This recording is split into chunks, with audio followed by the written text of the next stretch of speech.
Hello, good afternoon. This is Trudy here, or should I say, hola, buenos tardes. Yes, it's the afternoon. Buenos tardes. I'm still in Spain mode, I think, after our holiday. It was such a great holiday, and it's actually even great to be back. Well, it's nearly great to be back. You're all very welcome to this second take on self-trust. I won't go into too much detail about last night. Hello, Eileen Asquith, you're lovely. Thank you very much. We're going to do the same thing, much the same thing as we did last night. And Eve Grossman. Hi, Eva. How are you? You're very, very welcome. Hope you had a good time in Poland a couple of weeks ago. Where was I? Yes, we're going to do a second take on the self-trust that got wiped by Facebook last night. Oh, God, that's the second time that's happened to me. I don't know what the hell is going on, but anyway. So for those who are here before, I apologize. For those who are here new, you are so, so welcome. What we're going to do is go through a little bit of information, a little bit of questions, a little bit of sharing of stuff about self-trust. And the plan for the afternoon, for the next 25, 30 minutes or so, first of all, I use notes. Sorry, I'm not a BBC girl. I do use notes. The plan for the session is I'll be using some of the elements about self-trust from my Inner Critic program, which I would, with your permission, I'll go into it later at the very end of this session. So I'll be using some elements from that and doing an intro into what are the benefits of self-trust, which we all know about anyway, but we don't often think about them too much. Okay. Hi, Suman, you're very welcome. I don't know where in the world you are, but you're very, very welcome in. Then I'm going to offer you 3 to 5 tips to help you to nurture your self-trust. And again, this is all stuff that we know about, but we don't consciously or intentionally think about it. Okay.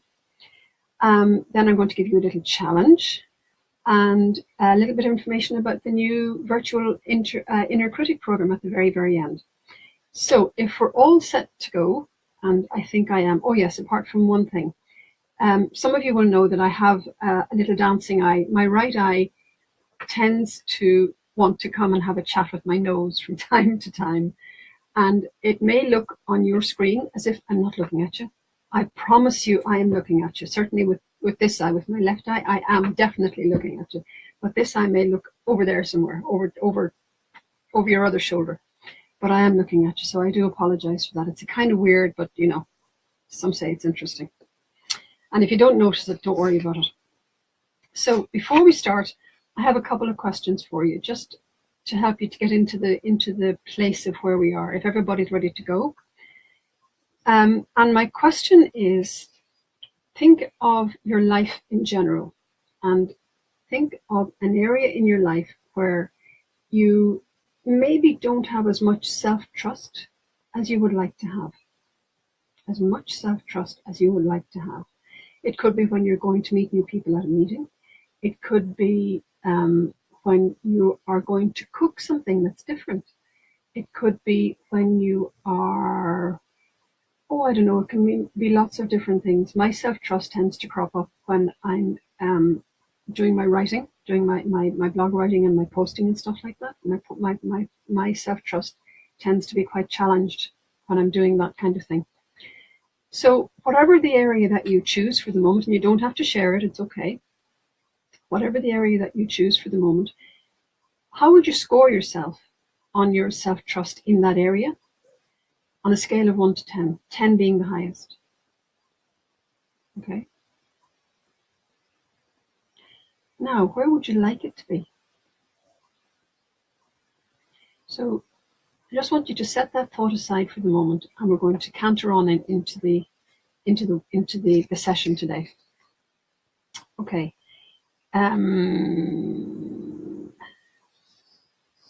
Okay, here we go.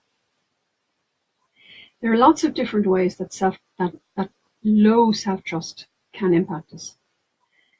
It can be a feeling of guilt at saying no to somebody, at putting them before our needs. It can be, sorry, I'm just looking at some notes here. It can be having self-trust about having poor boundaries, about connecting with other people or about communicating with other people. It can be self-trust can impact how we treat ourselves. How compassionate are we with ourselves? And how much time we give to develop ourselves and to be true to ourselves. Okay, there are lots and lots of different ways that low self-trust can impact us. But it doesn't have to be like that. And self-trust is a skill that can be learned. It isn't a skill that we're taught consciously, but we can grow up with it, and we can lose it, and it can come and go like waves depending on the conditions in our lives and the events in our lives. But you can actually consciously create self-trust skills. By the way, what I'd love you to do, for those of you who haven't been on a Facebook Live before, and particularly if you're looking at this after this is finished live, please do put in your comments, put in your questions, put in your comments. And if you really like what I'm doing, put in a like or a heart. Or if you don't like what I'm doing, just put in a frowny face. But don't do that, please. Please don't do that, please, because that would wreck my self-trust. Okay. So the benefits of nurturing self-trust. Self-trust means that you can take care of your needs. You can take steps to survive situations, and you practice self-care and kindness, not perfection. We don't strive for perfection when we're trusting ourselves. When we've got good self-trust, we don't strive for perfection because we're accepting the fact that, you know what, Trudy, you're okay. You don't have to be perfect things to everybody. Good self-trust can also mean you know when to care for yourself first. It can mean you know that you can survive quote unquote mistakes, and you can get over and get past them and accept the fact, you know what, I didn't do that great, and that's fine. I used my skills to the best of my ability, and that's fine. What's my learning from that? Okay. And you can be fully yourself without hurting or limiting others. And you know, there's all this stuff at the moment about the Apprentice and about Trump and that kind of ruthless kind of attitude in business and in life. And knowing the 3 people here in the group at the moment, and those who may also be just observing without registering, I know that there are very, very few truly ruthless people in the world that I move in. But it seems that there's a kind of an ethos out there that says to get on in life, to get on in business, you need to be ruthless. You don't. As long as you're true to yourself, true to your own boundaries, true to your own ethos and your own beliefs, life will work for you. It may not work in other people's ideas of success, but life will work for you. Okay? I'd just like to throw a question out to you here. Hello, Carol. How are you? You're very welcome. I'd just like to if you would like to put in your own thoughts about how good self-trust helps you, I would love to see some comments here. That would be really, really great. Now, I won't see them immediately because there's some kind of a delay on Facebook or something, and I won't see them immediately. But if you have an example in your mind of how good self-trust helps you to manage and to do well in life, I'd love to read some out here on the board. Okay. So self-trust. Hang on a second. Self-trust it's a really integral part of, what can I say? It's a really integral part of having a good, strong life, a good, clear, strong life. If you can imagine a circle, and there are 4 parts to that circle. 1/4 of the circle is self-trust. Another 1/4 of the circle is self-belief, which comes from self-trust. Another 1/4 of the circle is self-confidence, which is built on self-belief and self-trust. And then built on top of the 3 of those is self-acceptance. So the 4 of those very much go together. And when we have those in balance, and when we have them working well together, and when we've created ourselves a conscious pathway into self-trust and self-belief and self-confidence and self-acceptance, we can have guilt-free boundaries. we can, I mean, I can remember years ago, it's a long time since it's happened, but um, I was, I was, I was like the woman who did, some of you may not know what this is, but one or two may, a thing called a party Susan. It's a thing that you put in the center of the table, and it's on a little platform, and it's got little sections in it. Okay, I think I can spot a couple of people laughing here. I think in my mind's eye, I know the people who might be laughing at this, but it's got different sections in it for things like canapes or olives or sun-dried tomatoes or onions or artichokes or cheese. And as you want, when there's a group of people sitting around this at the table, you swing this around and you pick what you want. I would like to describe my life a number of years ago now. It's a long time ago, but my life was very much like that party Susan. I was trying to be different things to different people. There was the whole of me as the party Susan, the party plate, but I was showing bits of me that I thought people wanted to see, that different people wanted to see. And I had very, very poor boundaries. I was being the way I thought people wanted me to be in different situations. God, I got confused, and I got exhausted, and I got knackered, until I have to say it probably very much contributed to the cancer that I had a number of years ago, 17 years ago now. It probably contributed very much to my exhaustion and my cancer.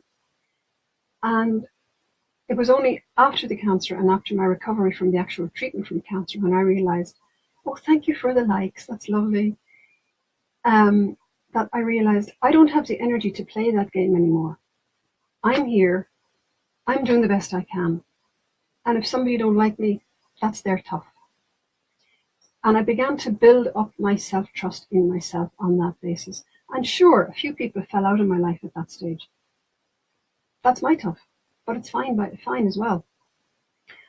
I'm not saying it's all smooth sailing, but it has definitely helped to create my own boundaries and how I want my life to be and how I treat myself. Okay. So I would have much clearer, stronger communications now. And this is what I help my clients to do as well, to look at self-trust, to see where are you with your self-trust? Where do you give yourself away? Where do you not allow yourself to be fully yourself? And what can we do to help you to be that person and to support yourself being that person? Okay. And I also have much more respectful relationships, interestingly enough. It's just wonderful the way the whole thing has blossomed out. I used to be the networking queen. I used to go to all sorts of networking meetings, and now, no, I don't.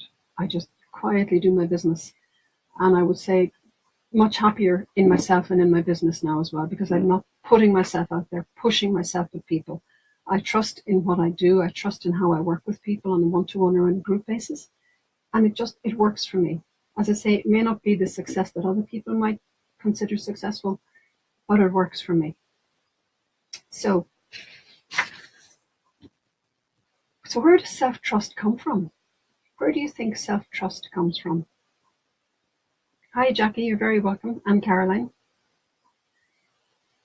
Where do you think self-trust comes from? If you have any thoughts on that, just pop them into the comments box here on the board.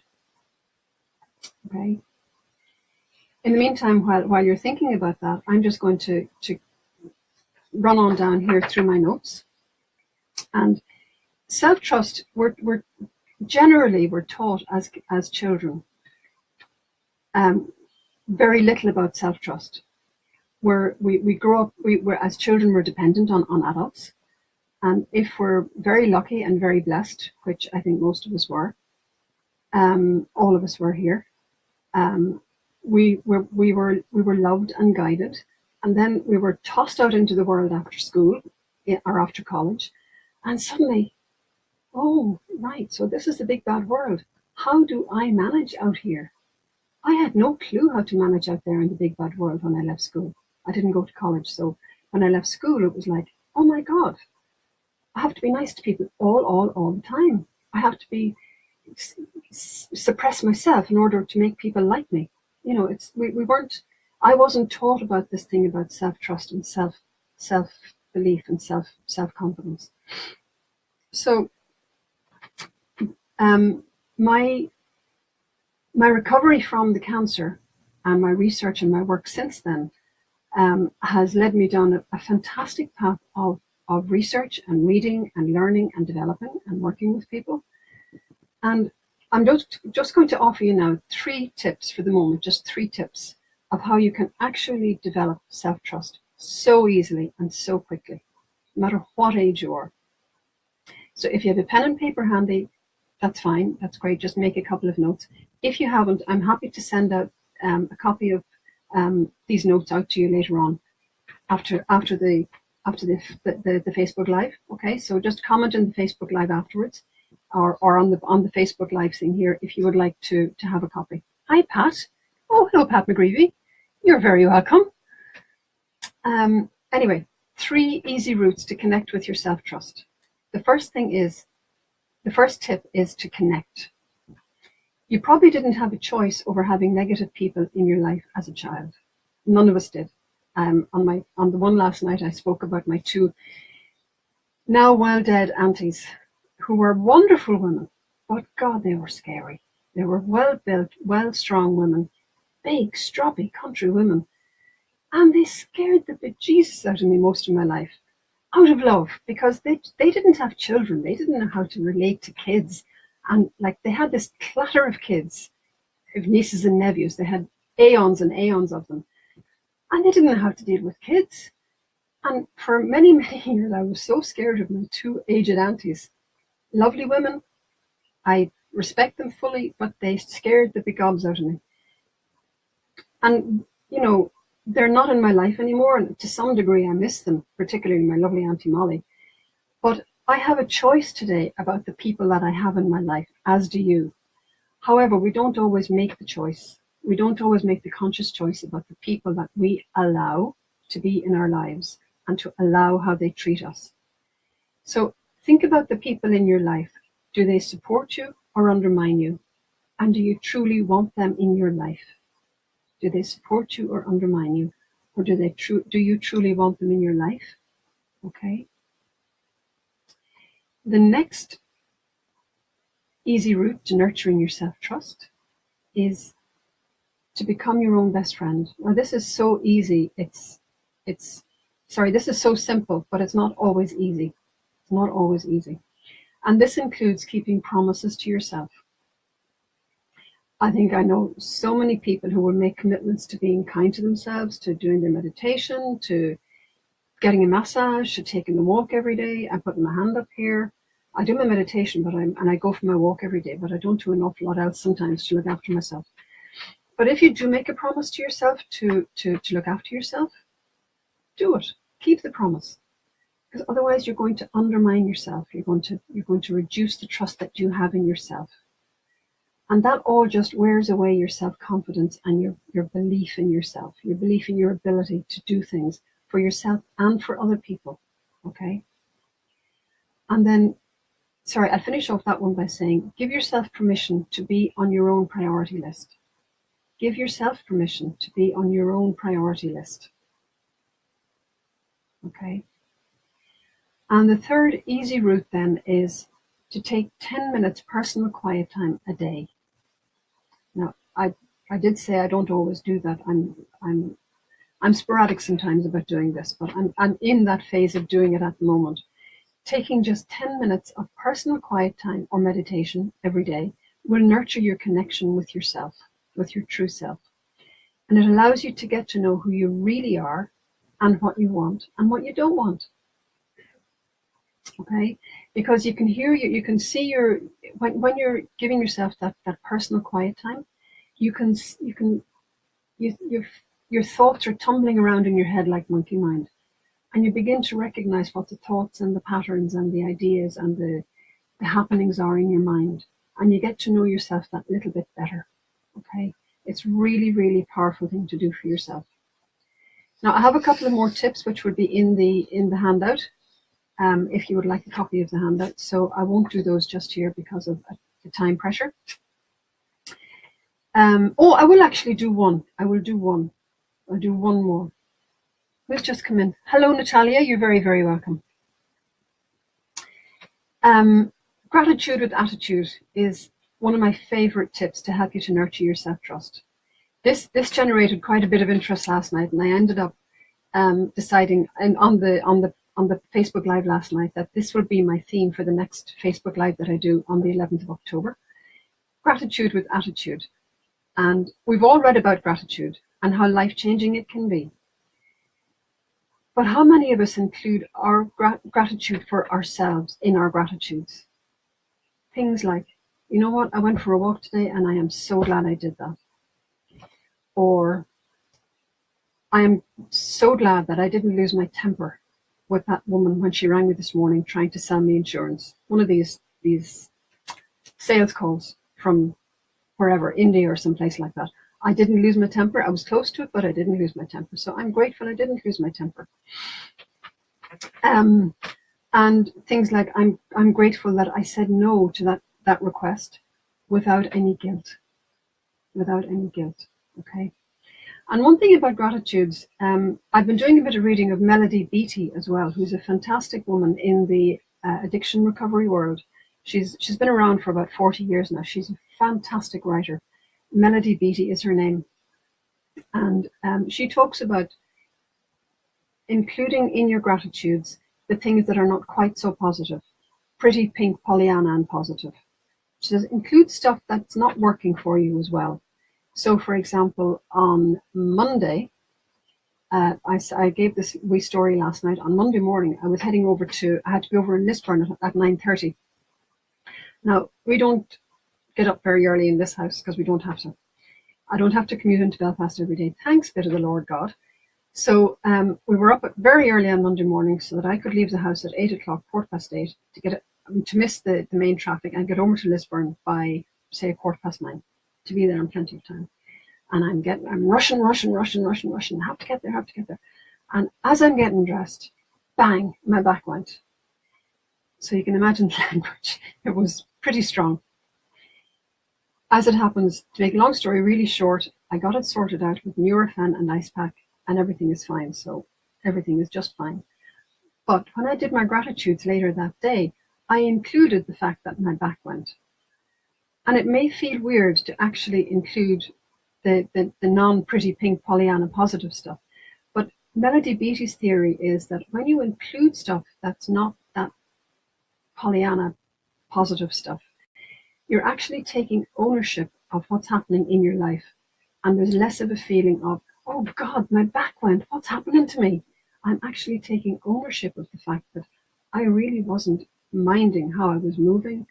I mean, I know I have a weak back anyway, and I should be more careful about how I move. But I wrote in my gratitudes, I'm so grateful that my back gave me some jip this morning because I now actually move more carefully. So I'll be going into this in more detail on the Gratitudes Facebook Live on the 11th of October, but we'll come back to that in a second. So what I'd love to do now is ask you to do a little bit of thinking. Just a wee exercise, and I would like you to consider your life where you would love to nurture more self-trust. And you don't have to share this, don't worry, you don't have to share this. Just even do it in your mind's eye. Consider your life where you would love to nurture more self-trust. Is there an area in your life? And choose one of the 4 tips that I've mentioned. I'll read them out to you again just to give them to you again. There's connecting with people who nurture and support and let go of people who don't. There's keeping your commitments to yourself. There's 10 minutes personal quiet time. And there's also gratitude with attitude. Or badass gratitude, as somebody said last night. I think it might have been me. I don't know. So, choosing one of the 4 tips or any other tip that you might want to create for yourself. What one thing could you do with that tip to help you to nurture self-trust for yourself, to strengthen your self-trust in your own life? And you don't have to share, but I'd love it if you did. Okay?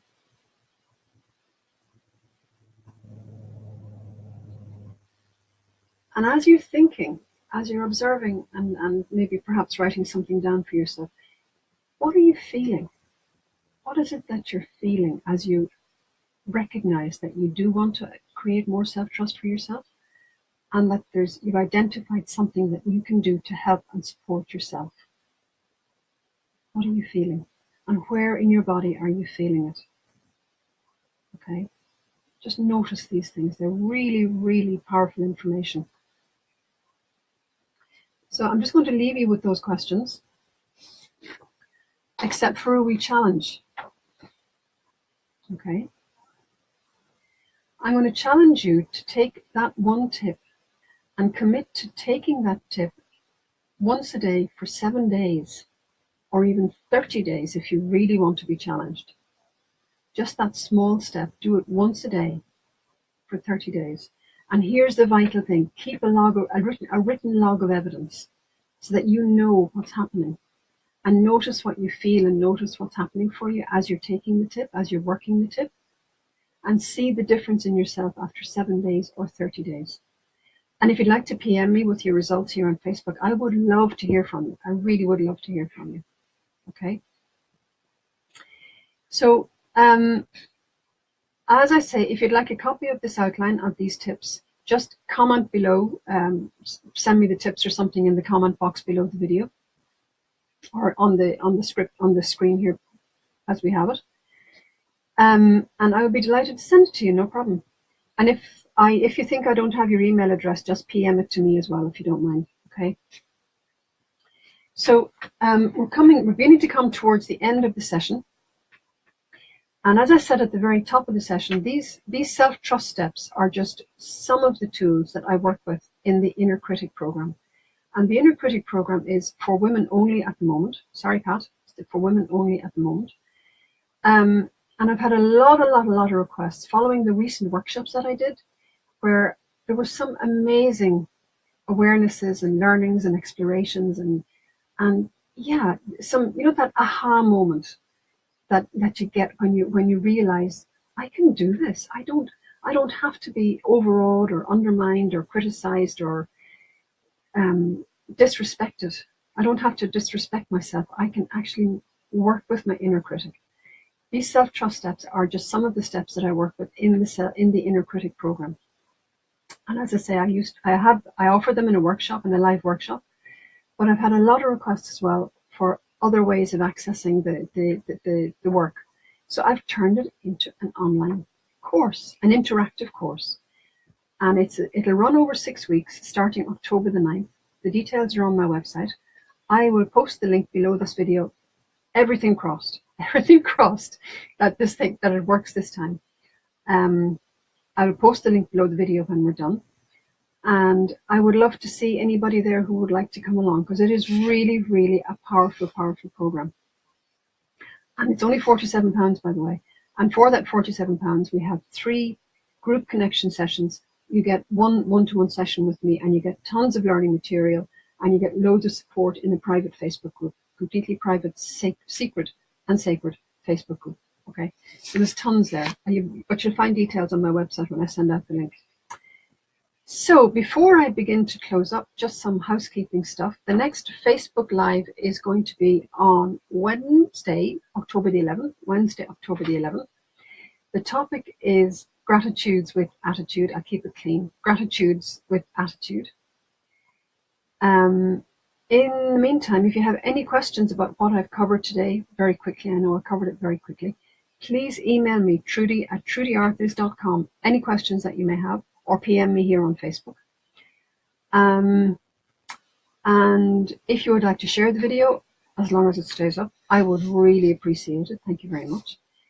And before I just begin to close up, any questions or comments or thoughts or anything at all you'd like to pop into the box for us to read? I would love to read them. What a lovely bunch of people. That's great. Lovely. Lovely. And I'm sitting here looking at this simply because it takes a little bit of a delay for things to come through. Okay. Okay, I know we're all busy, so I'm going to close up now. Thank you so much for coming along this afternoon. Please feel free to send me your comments, your thoughts, your observations afterwards. Either PM me or email me, Trudy at Trudy Arthurs. And thank you so much for coming. You're stars. You have a great afternoon, and I'll talk to you again soon. Take care. Bye-bye. Boo-boo. Bye-bye.